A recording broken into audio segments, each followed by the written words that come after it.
Hello students, disaster management की ई lecture series में अपन next lecture पर बात कर रहे हैं। उसमें अपन ने हजार्ड्स और वल्नरेबिलिटीज़ के बारे में देखेंगे, है ना। तो सबसे पहले अपन देखते हैं कि हजार्ड वल्नरेबिलिटी और उसकी रिस्क एनालिसिस क्या क्या है। तो ये सारे अपन रिस्क एनालिसिस क्या है इसको देखेंगे, है ना। तो देखिए, this case study is intend to illustrate the meaning of hazard, vulnerability and risk, है ना। इन तीनों को उसने डिफाइन किया, हजार्ड्स क्या है, वल्नरेबिलिटी क्या है, रिस्क क्या है ना। Using a very simple data set on a national scale of Colombia.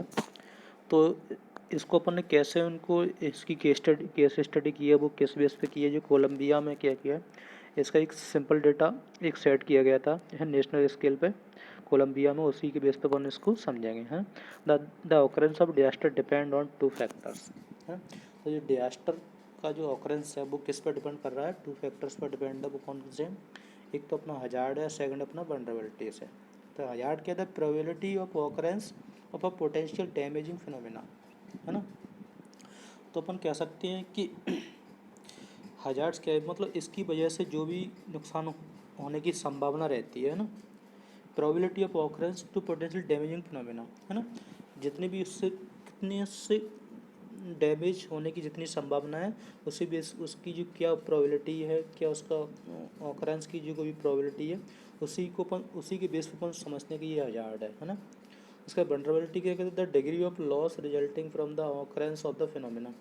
तो इसको क्या है, जो भी घटना घटी है उससे नुकसान हुआ है, कितना उससे डैमेज हुआ है, उसकी कितनी डिग्री है, उसकी बेस पर उसको वल्नरेबिलिटी इसको डिफाइन किया गया है। तो अपन आगे देखते हैं क्रिएशन ऑफ हजार्ड मैप। देखिए यहाँ पे थोड़ा गलत लिखा है, HAZARD लिखा है, तो हजार्ड है ना, क्रिएशन ऑफ हजार्ड मैप। तो अपन क्या करते हैं, सबसे पहले अपन देखते हैं इसमें, अच्छा ये रह गया, you will first generate a quality hazard map by combining several factor maps, then a vulnerability map is made, finally the hazard and vulnerability map are combined into risk map. देखिए, ये तीनों मैप की बात की है कि firstly अपन देखते हैं जो क्वालिटी हजार्ड मैप को अपन को किससे सेवरल फैक्टर के द्वारा कंबाइन करके बनाया गया है, और उसके बाद वल्नरेबिलिटी मैप को बनाया गया है। देन फाइनली दोनों हजार्ड मैप और वल्नरेबिलिटी मैप के कंबाइन करके अपन को रिस्क मैप को बनाया गया है, ठीक है। तो अपन सबसे देखते हैं क्रिएशन ऑफ हजार्ड मैप, है ना।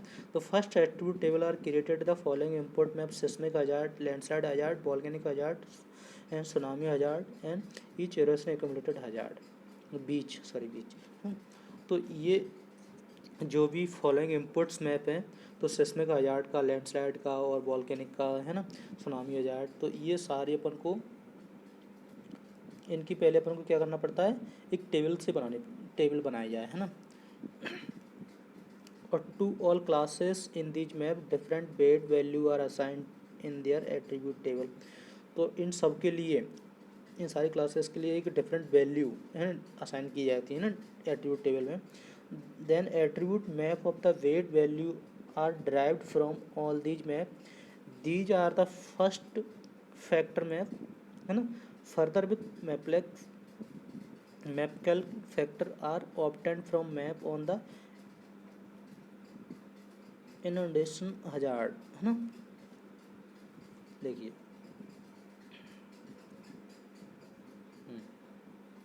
फिर क्या करते हैं, ये सभी इनको क्या एक मैप के थ्रू, है ना, इनका जो वेट है ना, उसके आधार पर अपन को इनसे मैप पे अपन को इनको फाइंड करना है ना। इसके अलावा अपन देखते हैं जो मैप कैल के ना, इसके साथ फैक्टर मैप हो गए, और इन सब की जो भी अपन देखते हैं कि एट्रीब्यूट एवं 1000 मीटर जो रिवर होती है ना, उसमें लिखा रहता है कि इससे अधिक ऊंचाई वाले जो भी, मतलब इतने से ऊपर अपन को इसको फाइंड करना है, मतलब 1000 मीटर से ऊपर एवं वो, तो वो एट्रीब्यूट अपन को फाइंड करना है ना। तो ये सारी चीज़ें, तो इनको क्या है, एक मैप टेबल में इनको डालना जाता है। Finally all factor map are summed with a mapcalc statement. वो सारे जो फैक्टर्स हैं उनको मैपकल स्टेटमेंट में देखते हैं, and hazard map is obtained, then hazard map obtained होता है, the hazard map is then classified, है ना। और उसी के बेस पर अपन को कह सकते हैं कि हजार्ड मैप को क्लासिफाइड किया गया है ना। क्रिएशन ऑफ वल्नरेबिलिटी की स्पेलिंग गलत है, देखो, RAVLT है ना। वनरेबिलिटी मैप्स को अपन देखते हैं। सबसे पहले जो वनरेबिलिटी मैप्स है ना, वो भी कोलंबिया में किसके बेस पे, पॉपुलेशन डेंसिटी के बेस पे उनने इसको फाइंड किया गया था, है ना, जनसंख्या घनत्व के बेस पे, है ना। For each department the population figure has to be entered while the area of the department is joined from the histogram of the department पे, ठीक है। एक मिनट,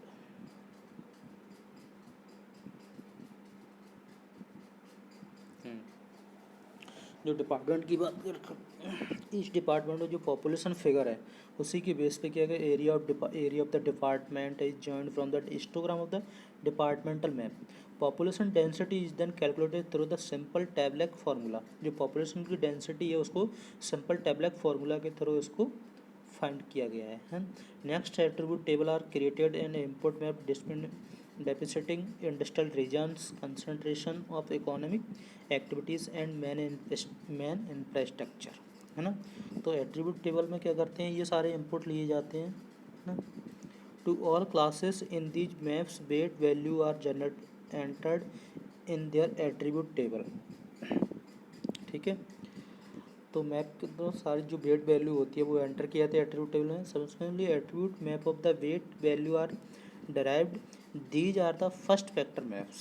ये क्या है, first factor map. In the Colombia table with the population density weight value are assigned through the tablet formula, then an attribute map is derived। उसके बाद में एट्रीब्यूट मैप derived हो रहे हैं। This is another factor map, है ना। All factor map are summed with the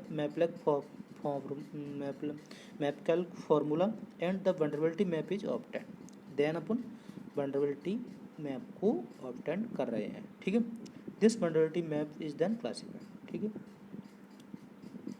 अब उसके बाद देखिए क्रिएशन ऑफ रिस्क मैप। अब क्रिएशन ऑफ रिस्क मैप क्या है, अपन ने देखा था कि हजार्ड मैप निकाल लिया, वनरेबिलिटी मैप निकाल लिया। तो a 2 dimensional table is created in which of each combination of hazard classes and vulnerability classes and output risk class is assigned. देन क्या होता है, आउट जो रिस्क है ना वो असाइंड होता है। The 2 dimensional table is applied on the classified hazard map and the classified vulnerability map, then it risk map is obtained. तो हमने हजार्ड मैप निकाल लिया, क्लासिक और वनरेबिलिटी मैप निकाल लिया, तो उसके बाद अपन इन दो मतलब ऑब्टेन इन दोनों से अपन दोनों की टेबल से अपन रिस्क मैप आराम से फाइंड कर सकते हैं, ठीक है। तो ऐसा अपन ने देखा कि इसमें अपन को सबसे पहले हजार्ड और वनरेबिलिटी का जो भी मैप है उसको अपन को फाइंड करना है ना। अगर ये हजार्ड और वनरेबिलिटी वाले मैप हो गए, वनरेबिलिटी को तो सीधे सीधे उन्होंने बताया गया पॉपुलेशन की जो डेंसिटी है उसी के बेस पे निकाला जाता है। सपोज करो कहीं कहीं पे भी अगर डिजास्टर होता है तो उसका जो भी डिग्री रहेगी किसकी, नुकसान की, मतलब कितने लेवल तक उस पर नुकसान हुआ है, तो उसी से अपन वनरेबिलिटी को फाइंड कर रहे हैं, है ना। तो अपन ये आइडेंटिफाई कर सकते हैं कि वहाँ पे कितना नुकसान हुआ है, किसके बेस पे, पॉपुलेशन डेंसिटी के बेस पे। अगर पॉपुलेशन कम है तो सिंपल सी बात है वहाँ पे नुकसान कम होगा, और पॉपुलेशन की डेंसिटी ज़्यादा है तो अपन कह सकते हैं वहाँ पर नुकसान ज़्यादा होगा। कहने का मतलब है कि अगर पॉपुलेशन ज़्यादा है तो फिर डैमेज ज़्यादा होगा, मतलब लोग ज़्यादा मरेंगे, है ना। लोगों को ज़्यादा जो भी उनकी मतलब कह सकते हैं कि ह्यूमन स्ट्रक्चर है ना, उस पर वो ज़्यादा उसी का ज़्यादा लॉस होगा। तो वनरेबिलिटी इसको अपन सिंपल उन्होंने डेंसिटी की बेस पर उन्हें डिफाइन कर दिया, है ना। हजार्ड अपन ये कह सकते हैं कि उसकी वजह से कितना नुकसान हो रहा है ना, मतलब कितने नुकसान होने की संभावना है ना, कितनी संभावना है, तो अपन उसको अपन हजार्ड बोला गया है, मतलब कह सकते हैं कि हजार्ड होगा वहाँ पे उसी की बेस पे। तो ये सारी चीज़ें अगर अपन ने हजार्ड का मैप बना लिया और है ना, और हजार्ड और वनरेबिलिटी का मैप बना लिया, अगर दोनों मैप बन गए तो दोनों मैप से अपन आराम से अपन जो रिस्क मैप है उसको अपन डिफाइन कर सकते हैं, है ना। हजार्ड मैप से और रिस्क मैप से दोनों से आराम से बन जाएगा, ठीक है। यही तो इसमें बताया कि दोनों को कंबाइन कर दो, दोनों की जो टेबल्स है 2 डायमेंशनल टेबल्स हैं उनको कंबाइन करके पर रिस्क मैप को आराम से अपन देखिए सिंपल है। You will first generate quality hazard map by combining several factor maps, then a vulnerability map is made, उसके बाद वल्नरेबिलिटी मैप बन गया, then finally hazard and vulnerability map are combined into a risk map. तो दोनों से अपन आराम से risk map बना सकते हैं। तो ये अपना ठीक है, ये यहीं तक कंप्लीट होता है। उसका नेक्स्ट लेक्चर अपन अगला लेक्चर देखेंगे नेक्स्ट वीडियो में। ठीक है, अभी के लिए थैंक यू।